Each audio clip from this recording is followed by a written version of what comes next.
और आगे भी हमारी कोशिश ये है कि इस सर्विस को आगे भी मुख्तलिफ शहरों में बढ़ाया जाए। इस वक्त जो ऐप आपके सामने आई है, इसकी बुनियादी वजह क्या थी? ये सिर्फ एक ऐप नहीं कि बस एक इसमें इसको डिजिटलाइज कर लिया जाए और बस एक शोशा हो जाए। नहीं, ये बिल्कुल उसके बरक्स ये ऐप आम पब्लिक को जो उन बसों में सवार होती है उनको मजीद सहूलियात के लिए है। इस ऐप में आपको टैरिफ पता चल सकता है कि अगर आपने एक डेस्टिनेशन से दूसरी डेस्टिनेशन पे जाना है तो आपने कितना पे करना है। कोई भी इंपॉर्टेंट अनाउंसमेंट है कि आज बस चलेगी, आज खुदा न खास्ता कोई हालात खराब है या बस बंद है, तो बस कितने बजे चलेगी, क्या अनाउंसमेंट बसेस की जानिब से हैं, वो आपको मिलती रहेंगी। इसके रूट्स आपको पता चलते रहेंगे कि कौन कौन से रूट पे ये बस इस वक्त चल रही है। इसके पूरे ट्रिप की प्लानिंग, जो मेन चीज है इसका एक कि अब लोग कार्ड परचेज करें और कार्ड के जरिए उसको चार्ज करके चलाएं, उसमें 1 महीने का और टाइम है क्योंकि कार्ड्स की प्रोक्योरमेंट हो गई, वो यहां पे पहुंचने और फिर उसको इंटीग्रेट होना है। जो दूसरी इंपॉर्टेंट चीज है कि इसमें कैमरास नस्ब हैं।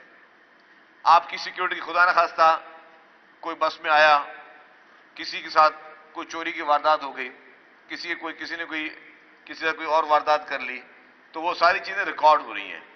सारे आपने देखा कि कैमरास जो है उसको ले जाए पैसेंजर्स की जानिब से कि कैमरास जो है वो लगे हुए हैं कि पैसेंजर्स कौन से पैसेंजर बैठे हुए हैं, कौन सी जगह पे बैठे हुए हैं, पूरी प्रॉपर मॉनिटरिंग जो है वो उसकी हो रही है।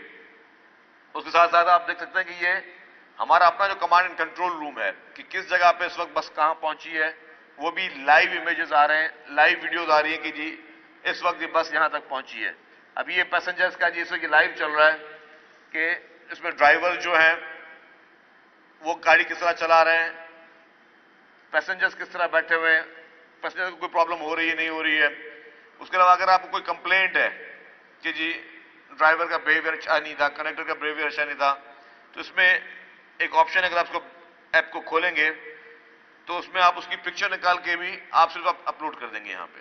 इसका एक्सेस सिंध गवर्नमेंट के पास भी है, एनआरटीसी के पास भी है। फिर हमें पता चलेगा कि कोई भी अगर कोई मिसबिहेव कर रहा है तो 1 सेकंड में उसकी पिक्चर आपने भेज दी, अपलोड कर दी, तो उसके लिए प्रॉब्लम होगा। तो इसलिए इस सर्विस को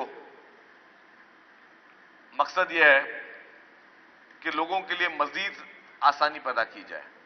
पूरी दुनिया में इस तरह की सर्विस होती है। अब इसको हमने इंटीग्रेट कर दिया है अपने बीआरटीज के साथ भी कि अगर आपने कहीं जाना है, दूर जाना है, तो आपको पता होगा कि आपकी पीपुल्स बस सर्विस आपको कहां पे छोड़ेगी, या अगर आप ईवी बस सर्विस यूज करें वो आपको कहां पे छोड़ रही है, या फिर आप अगर साथ कोई पिंक बस सर्विस यूज कर रहे हैं खवातीन के लिए जो है, तो वो आपको कहां पे छोड़ी और फिर आपने कनेक्ट करना है अपने आप को कि आप जो है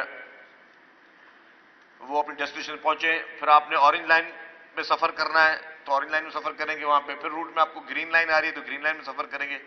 इस तमाम बस सर्विस को जो भी इस वक्त कराची में चल रही है और सिंध भर की जो भी गवर्नमेंट की ये सर्विसेज चल रही हैं, उन सबको हमने इंटीग्रेशन भी उनकी कर रहे हैं और कोशिश कर रहे हैं कि लोग पैसेंजर्स को ज्यादा से ज्यादा सहूलत मिल सके। इन हालात में जहां पे बहुत सारे चैलेंजेस मौजूद हैं, गवर्नमेंट ऑफ सिंध की कोशिश ये की गई है कि ज्यादा से ज्यादा बस सर्विसेज को शुरू किया जाए कि इस महंगाई के दौर में हम लोगों को किस तरह कम से कम किरायों में कम से कम पैसे भरने पड़े उनको कि वो अपना सफर कर सकें और अफोर्ड कर सकें इजीली। मैं पहले भी कह चुका हूं, फिर कह रहा हूं कि अगर कोई भी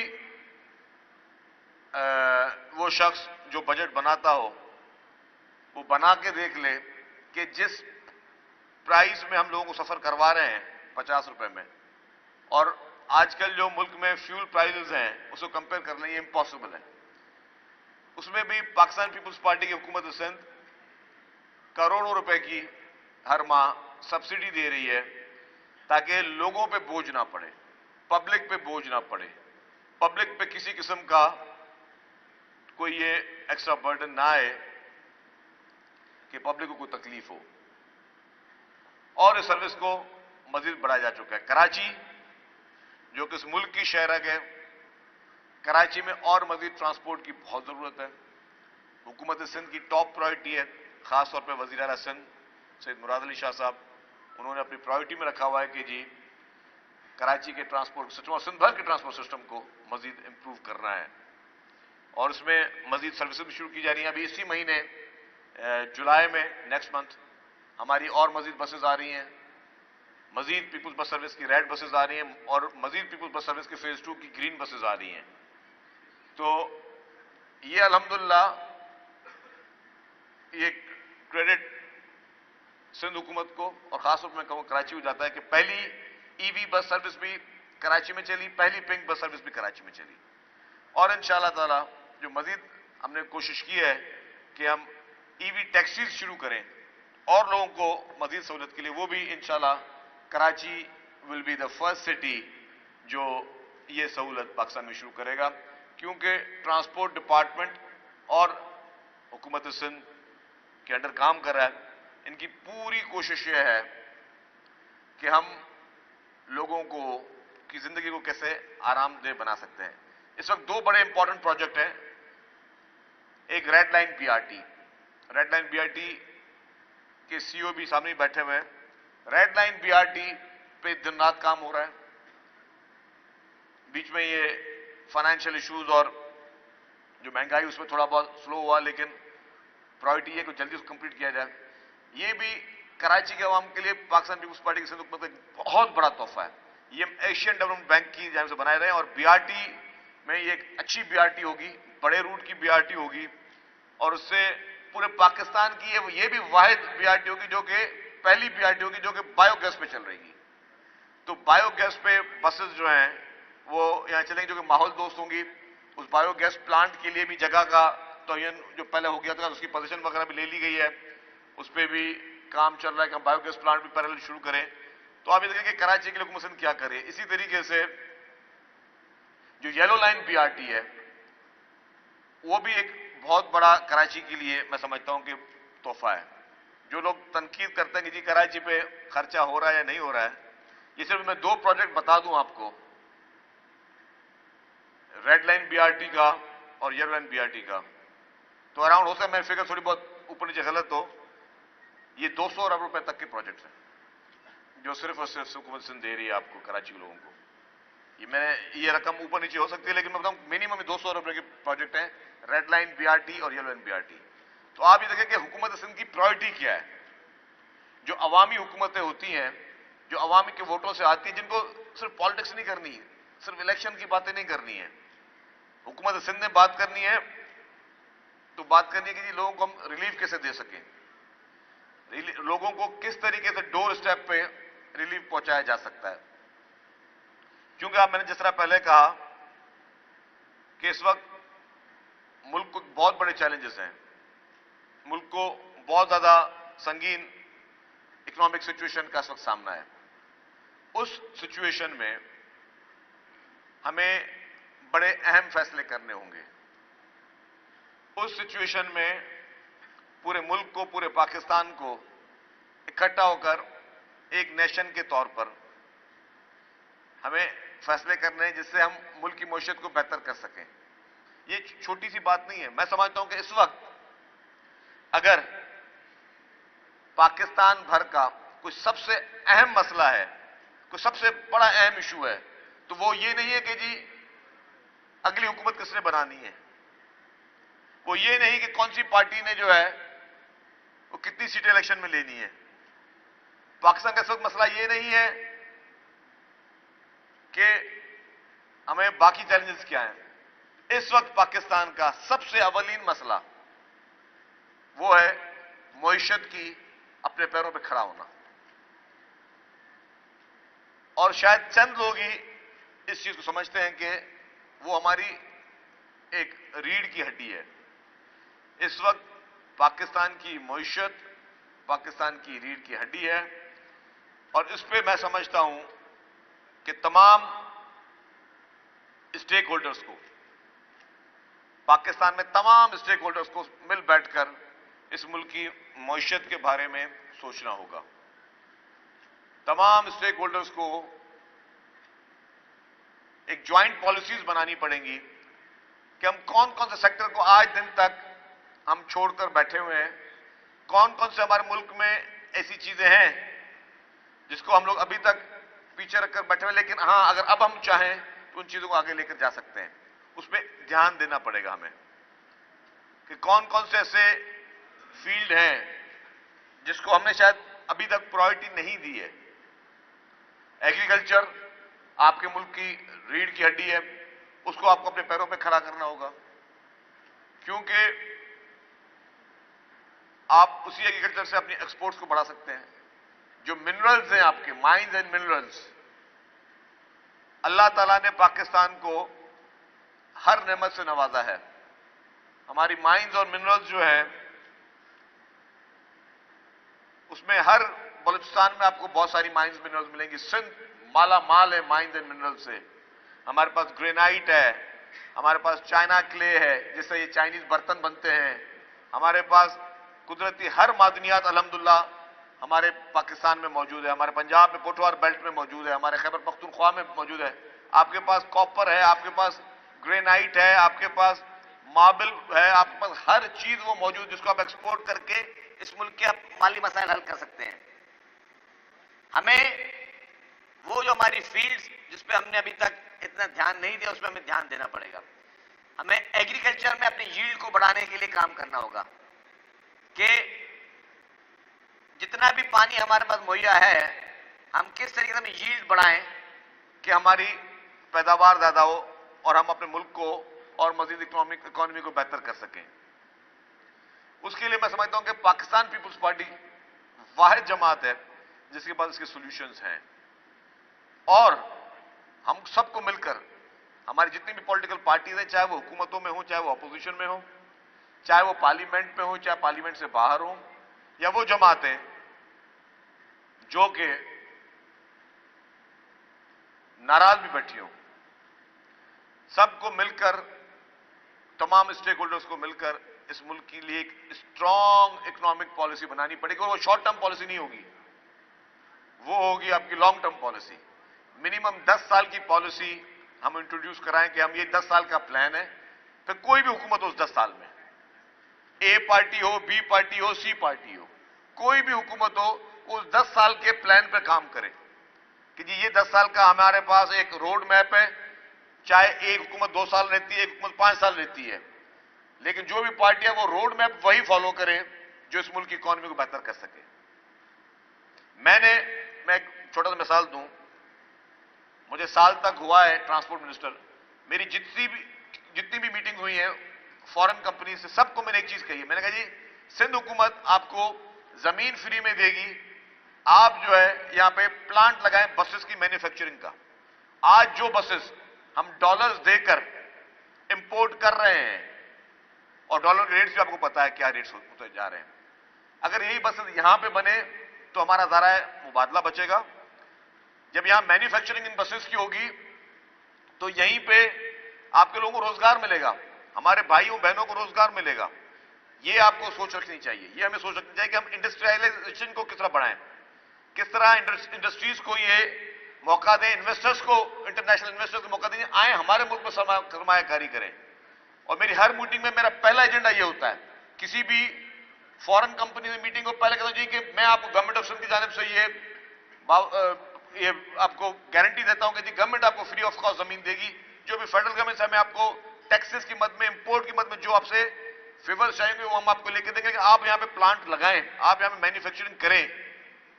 हमें हर जगह पे जितने भी सेक्टर्स हैं पाकिस्तान में, जो भी हमारे पास अवेलेबल रिसोर्सेज हैं, नेचुरल रिसोर्सेज, वहां पे हमें फॉरेन इन्वेस्टर्स को बुलाना पड़ेगा, क्योंकि जो इस वक्त आपकी इकोनॉमिक कंडीशन है वो वाकई बहुत ज्यादा प्रेशर में है। और उसमें जब तक हम लोग इस तरह के मजबूत एक बड़े फराख दिली वाले फैसले नहीं करेंगे, अपनी पुरानी ट्रेडिशन से हटकर फैसले नहीं करेंगे, तो हमारी तरक्की जो है मुश्किल है।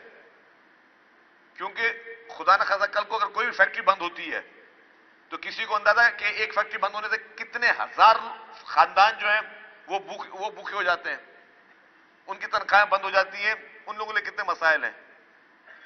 तो मजीद इंडस्ट्री लगे, चाहे वो ट्रांसपोर्ट की मद में इंडस्ट्रीज हो, चाहे वो गाड़ियों की मैन्युफैक्चरिंग इंडस्ट्रीज हो, चाहे वो हमारे जो नेचुरल रिसोर्सेज हैं उनके मद में इंडस्ट्रीज लगे, ताकि लोगों को आप आगे जाके ले चल सकते हैं।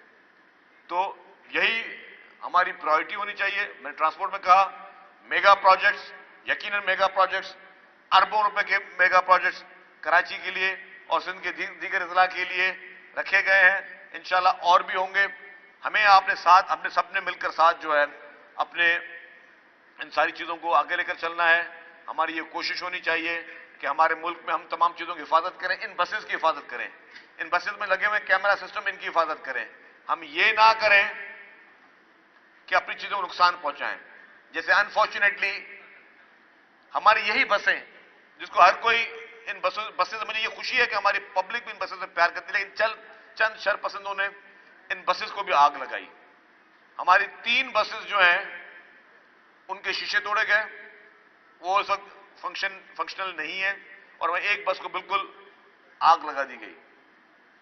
और इस मद में मैं आपको एक बात बताऊं, ये सबसे अहम चीज थी कि चंद हमारे ड्राइवर हजरात और हमारे पीपुल्स बस सर्विस के स्टाफ ने, एनआरटीसी के स्टाफ ने बड़ी हिम्मत से काम लिया, उन बसेस को बचाया, जलने से बचाया। वरना ये एक बस नहीं जलाने के मूड में थे। जो भी इनका उस दिन प्लान था, इनका प्लान ये था कि जितनी बस सर्विस चल रही है सबको चलाएं। लेकिन उस वक्त ड्राइवर्स ने, एनआरटीसी के अमले ने, क्योंकि ऑपरेशन एनआरटीसी के पास था, बड़ी हिम्मत का, समझदारी का मुजाहरा किया कि उन दहशतगर्दों ने जिनकी मर्जी थी कि ये पूरी ट्रांसपोर्ट सिस्टम को आग लगाएं, उसे बचाया जा सका। नुकसान हुआ है, अफसोस होता है इस नुकसान का कि अपनी ही चीजों को, अपनी सहूलियतों को आग लगा के हम क्या मैसेज दे रहे हैं। चाहे हम यहां पे कर रहे हों, चाहे जो पंजाब में जिना हाउस को, कमांडर हाउस को किया गया, या जीएचक्यू में कोशिश की, या पूरे पाकिस्तान में एम्बुलेंस सर्विस, ईदी की एम्बुलेंस ने आपको क्या नाराजगी है कि आपने उसको जलाने की कोशिश की। आपने मुल्क में जो अफरा तफरी पैदा की, जो आपने चीजों को नुकसान पहुंचाया, ये आप देख रहे हैं कि किस तरीके से बेदर्दी के साथ चीजों को नुकसान पहुंचाया गया। इसका क्या कसूर था इन चीजों का? इस शर्पसंदी से हमें निकलना होगा। जो लोग आपके मुल्क में आपकी इमलाक के, सरकारी इमलाक हो या निजी इमलाक हो, नुकसान पहुंचाने की आपको तनकीद करते हैं, जो आपको उस तरीके की मैसेज देते हैं, वो आपके, हमारे मुल्क के, हमारी आवाम के दोस्त नहीं, वो इनके दुश्मन हैं। ये मशवरा कोई दुश्मन ही दे सकता है कि ये आपने काम करना है अपने मुल्क के साथ।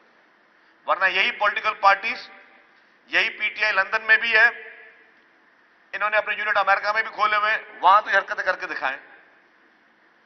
क्या इनकी इतनी हिम्मत होगी कि इस तरह की हरकतें ये अमेरिका में करें और लंदन में करें, वहां भी इमलाक चले, वहां करके दिखाएं। अपने ही मुल्क में जहां इनको यह खौफ नहीं था कि जी यहां पे कानून भी कभी हरकत में आ सकता है, क्योंकि कानून हमारे हाथ की चीज है, जब हम जिस तरीके से कानून को इस्तेमाल करना चाहें। इन्होंने कानून का गलत इस्तेमाल किया और आपने देखा कि इन्होंने इन नौजवानों को, अभी देखें इनकी उम्र देखें लोगों की, नौजवानों को जिनके हाथ में कलम होने चाहिए, जिनके हाथ में ये होना चाहिए कि वो किताबें होनी चाहिए, जिनके हाथ में लैपटॉप्स होने चाहिए, उनके हाथ में डंडे, पत्थर, पेट्रोल बम दिए गए कि आप इस मुल्क की इमलाक को, इस मुल्क के इदारों को आप नुकसान पहुंचाएं। यही एक मनफी सोच अनफॉर्चुनेटली प्रिवेल कर रही थी, जिसमें हुकूमत ने एक्शन लिया, मैं समझता हूं। लेकिन मैं फिर भी कहूंगा कि ये चीजें नहीं होनी चाहिए। आज इस तकरीब में हम उन लोगों को भी, जिन लोगों ने उस मुश्किल में दहशतगर्दों की मौजूदगी में बसेस को बचा के निकले, उनको भी हम यहां पे सनतें देंगे। तो मैंने कहा यही आप लोगों से इंपॉर्टेंट बातें करनी थी। अब मेरी उम्मीद होगी कि इस ऐप को तमाम लोग अपने अपने मोबाइल में सेव कर लें, जो जो बसेस में सफर करते हैं, इस ऐप को आप सेव करें ताकि आप इस ऐप से ज्यादा से ज्यादा फायदा ले सकें। Thank you very much. हाँ बोलो। ये पर मीडिया डॉक्टर बैठ कर।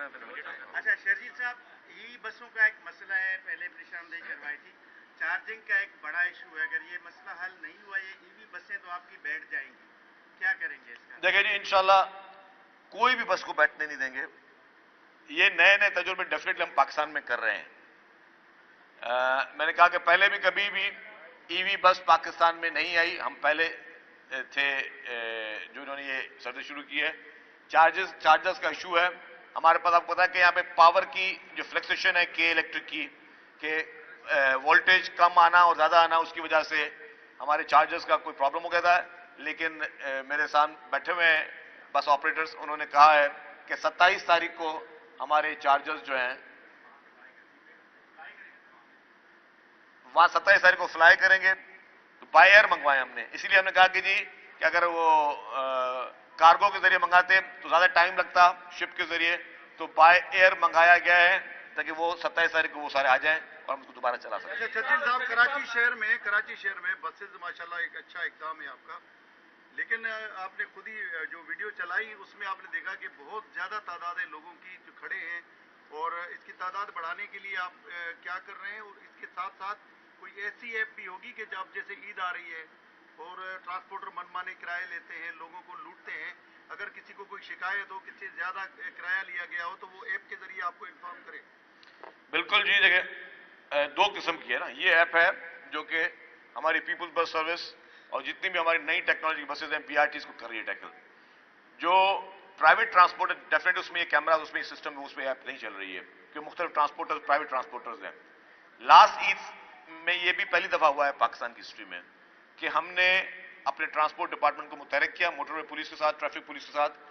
ईद के सीजन में उन्होंने मुख्तलिफ बसेस में वो लोग बसें रुकी, मेरे पास सारी वीडियोस मौजूद हैं। वो बसेस में अंदर गए, लोगों ने पूछा जी कितना किराया लिया गया है, जिन से ज्यादा लिया गया, एक एक बस से उन ड्राइवरों से और कंडक्टर से 1-1 लाख रुपए हमने वापस लेकर उन पैसेंजर्स को दिए कि जी आपसे ये ज्यादा किराया लिया गया, आप किराया वापस करें। ये भी पाकिस्तान की हिस्ट्री में मैं समझता हूं कि पहली दफा हुआ है कि उन मुनाफाखोरों से पैसे लेकर उन पैसेंजर्स को वापस लौटाए गए उसी सफर के दौरान। तो ये अल्हम्दुलिल्लाह इस बार भी ईद सर पर है।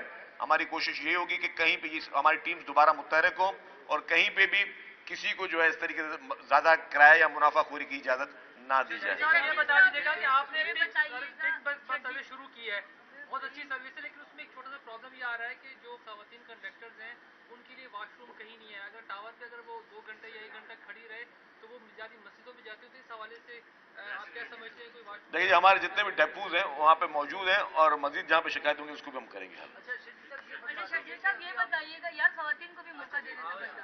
शकील साहब ये बताइएगा, आपके बसेस तो आ गई हैं, सिंध गवर्नमेंट ने, आपने बहुत मेहनत की, लेकिन आप नहीं समझते कि ड्राइवर्स की तरबियत होनी चाहिए? क्योंकि घरों पे इतनी जोर से जो है वो उड़ा के लेके जा रहे हैं किस्म से 7C की तरह। तो देखिए जी उसी के लिए हमने कहा है कि अब ये जो नई ऐप आ गई उस ऐप में ये सहूलियत मौजूद है। अगर जहां पे आप देख रहे हैं कि driver is not driving safely या वो कहीं बेहतियाती कर रहा है तो आप इमीडिएटली उसकी तस्वीर निकाल के आप ऐप में भेज दें। शकील साहब, ये ईद आ रही है, ईद पे हर दफा जैसे आपने कहा ट्रांसपोर्ट लोगों को लूटते हैं, तो बड़े शहरों में तो आपने ये सहूलत दे दी है, लेकिन कराची से हैदराबाद या कराची से दादू लाड़काना तक ये सर्विस आप क्यों शुरू नहीं करते? लोगों की जान छुड़ा दें ट्रांसपोर्ट। देखिए जी आपकी बात सही है, हम ये भी नहीं चाहते कि हर काम हुकूमत करे तो लोगों का रोजगार मुतासर हो। शहरों के अंदर तो हमारा जो प्रायोरिटी है कि शहरों के अंदर जो है वो सर्विस गवर्नमेंट यूज करे, लेकिन शहरों से बाहर फिलहाल प्राइवेट लोग कर रहे हैं, उनको करने दें। किरायों के लिए हमने कहा कि हमने लास्ट ईद में जिस तरह मैकेनिज्म बनाया था वही बनाएंगे कि किराया ज्यादा ना ले सके। शकील साहब ये बताएं कि काजी साहब के पास खालफीन ये कह रहे हैं, अरे भाई एक मिनट जी, वो छोरा ये बता दें कि बसों का जो भाई एक मिनट भी हो रहे चरिया मुझे बार-बार भाई बात सुनो। बात ये कि 15 साल से यहाँ पर 15 साल से यहाँ पर आपकी हुकूमत है, आपने जो मंसूबे बताए तो मुखालफिन कह रहे हैं आपने कौन सा तीर मारा? 15 साल भी तो हुकूमत आपने की है, 15 साल के बाद एक बस लाकर आपने आवाम को क्या गिफ्ट दिया? देखिए जी मैं समझता हूं कि इन पिछले 15 साल में पाकिस्तान पीपुल्स पार्टी ने की सिंध हुकूमत ने सिंध भर में लोगों के लिए बहुत कुछ काम किया है। जो आपका सबसे बड़ा इनकलाबी सेक्टर है वो है हेल्थ सेक्टर।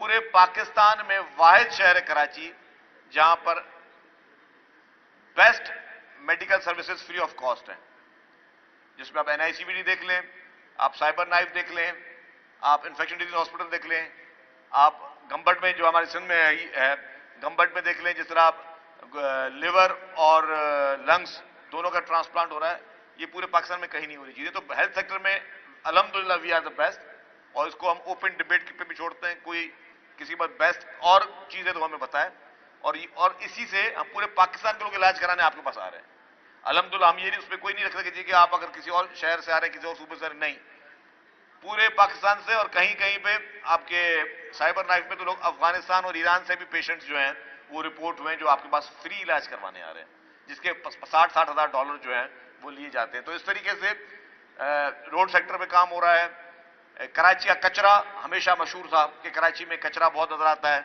जिस तरह सॉलिड वेस्ट मैनेजमेंट काम कर रही है, वो they are doing amazing job, चीजें उठ रही हैं, चीजें बेहतर हो रही हैं, और वो जो कंसिस्टेंसी है उससे ही चीजों को मजीद बेहतर होने का मौका मिल रहा है।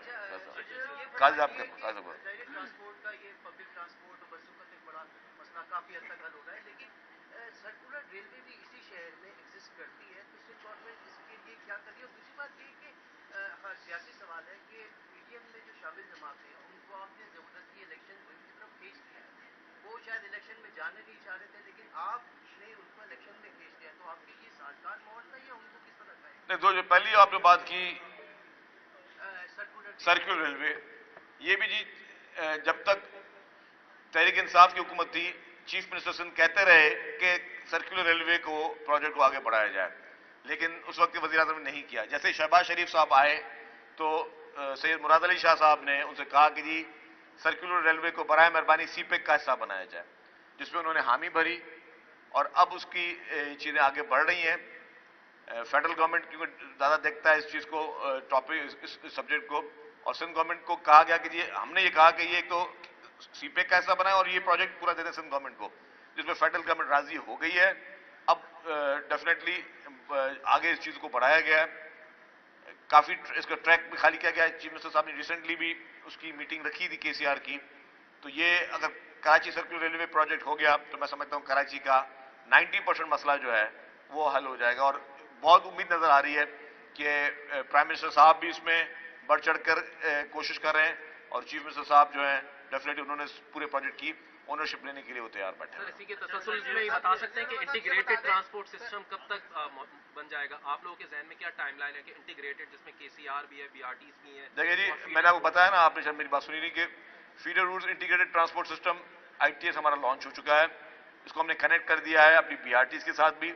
जो हमारी मजीद 2 BRTs बन रही हैं, रेड लाइन और येलो लाइन, वो जब तैयार होंगी वो भी इसमें शामिल हो जाएंगे। तो ये मैं समझता हूँ कराची के लिए, जो कराची का मेन मसला था ना, इससे आपको सिर्फ ये नहीं है कि आपके जो अवाम है उसको कम पैसों में अच्छा सफर मिल रहा है, इसमें जो आपके ट्रैफिक की कंजेशन है शहर की, उस पर लोड कम होगा, लेकिन कोई टाइमलाइन उस पे लोड कम होगा। कोई टाइमलाइन के अब तक प्रोजेक्ट चल रहे हैं सारे। मेमन साहब, अभी आपने कहा अपनी तकरीर के अंदर के जो है मल्टीनेशनल कंपनी यहाँ पर आए, साजगार माहौल है, और आके यहाँ पर काम करें, अपने यूनिट लगाएं। सर, इतलात उसी तरह की आ रही हैं कि शेल और जो सुजुकी जो है वो अपना कारोबार यहाँ से निपट कर जाना चाह रही है, इस पर आप क्या कहेंगे? देखिए, मैंने आज अपनी जो यहाँ पे बात की उसमें हमने एक बात नोट की कि मैंने इकोनॉमिक इश्यूज पे बात की कि अब वो वक्त मेरे ख्याल से हमारे पीक पर है कि हम सारी प्रायोरिटीज को छोड़कर, सारी लड़ाई झगड़ों को छोड़कर, सारे फसादों को छोड़कर, और जो जाती अना को छोड़कर हम मुल्क की इकॉनमी को बेहतर करें, उसके लिए अपने पैरों पे खड़े हों, किसी के मोहताज ना हो। और ये आज दिन तक पाकिस्तान में इस तरीके की अगर सहूलियत किसी ने दी है या इस तरह का कॉन्सेप्ट दिया था, वो शहीद जुल्फिकार अली भुट्टो साहब ने दिया था। उन्होंने कहा था कि जी हमें किसी की मोहताजी की जरूरत नहीं है, हम अपने पैरों पे किस तरह खड़े होकर अपने मुल्क को आगे लेकर चले। और मैं कह रहा हूं ये बहुत इंपॉर्टेंट मसला है। इस वक्त पाकिस्तान में और कोई मसला नहीं है, जितने इशूज हैं वो सारे पैटी इशूज हैं।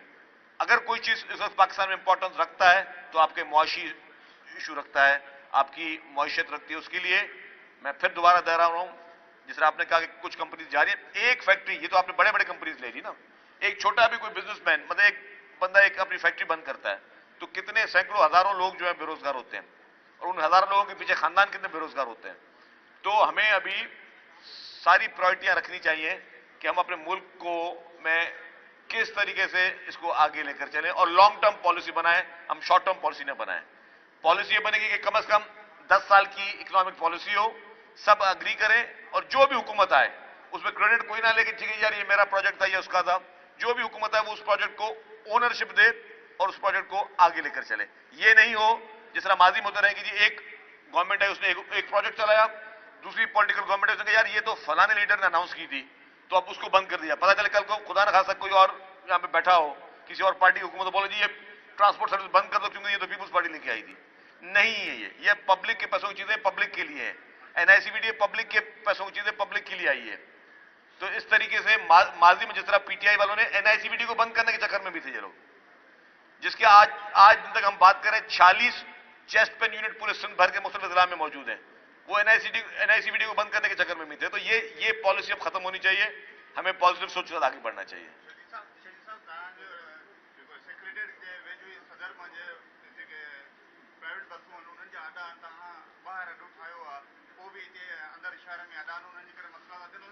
देखिए जी, मैंने सेक्रेटरी ट्रांसपोर्ट साहब बैठे हुए हैं, इनको बाय सर्कुलर भी हम कह चुके हैं कि जहां पे इलीगल बसों के अड्डे चल रहे हैं वो सारे खत्म किए जाएं, बंद किए जाएं, उन लोगों के खिलाफ कानूनी कार्रवाई की जाए जो भी इस तरह काम कर रहा है। जी साहब, इसी से रिलेटेड एक क्वेश्चन है कि क्या वजह है कि गवर्नमेंट सेक्टर में जो है वो बसों के इंटरसिटी बसेस के अड्डे नहीं है शहर में, बहुत से प्राइवेट अड्डे हैं लेकिन गवर्नमेंट सेक्टर में कोई एक भी अड्डा नहीं है। यूसुफ रोड के नहीं, हमारे बस स्टॉप्स हैं जहां पर जो है टर्मिनल्स की बात करें, नहीं बस स्टॉप्स भी हैं। अब हमारे जो है वो जो जहां पे बस खड़ी होती है हमारी टर्मिनल्स की बात करें वो भी मौजूद है, यूपी मोड़ पे भी मौजूद है और अभी हमारे नए भी हम लोग जो है वो करने जा रहे हैं।